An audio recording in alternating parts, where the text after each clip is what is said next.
What is going on, my friends? Hank here with some breaking news from the wonderful world of scale modeling.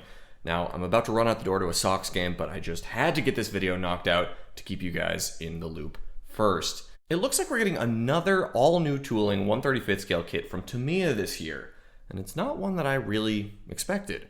Now, a few weeks back, you'll probably remember that I posted a news video about a new combo kit that was just released from the folks over at Academy.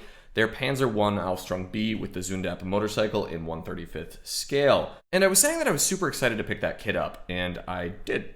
I still had to get working on the tank itself. But anyway, I was quite excited because there aren't a ton of Panzer I kits on the market today. Now, a lot of folks in the comments of that video and the subsequent unboxing video I did were asking how I thought the engineering would stack up to a contemporary Tamiya kit. Some folks were saying that they were surprised that Tamiya hadn't released a Panzer I of their own yet.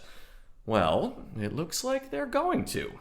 Yes, a little over a month after the release of Academy's all-new 1/35th scale Panzer ausf B, Tamiya has announced their own 1/35th scale Panzer I ausf B on the way. I didn't really expect this to be the year of the Panzer I, but here we are, I guess.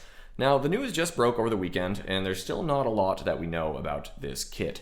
There is an official listing over on ScaleMates. We do have a kit number. It's got to be kit 35388. But there's really not a ton of information out there other than that.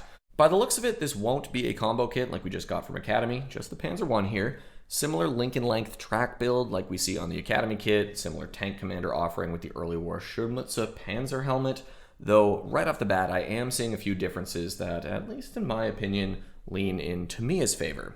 The tow cable on the front hull appears to be molded plastic piece on the Tamiya kit, whereas the Academy kit sticks with the pesky string assembly that I'm not a huge fan of. Not 100% sure on that, but it does look like a plastic piece based on the picture.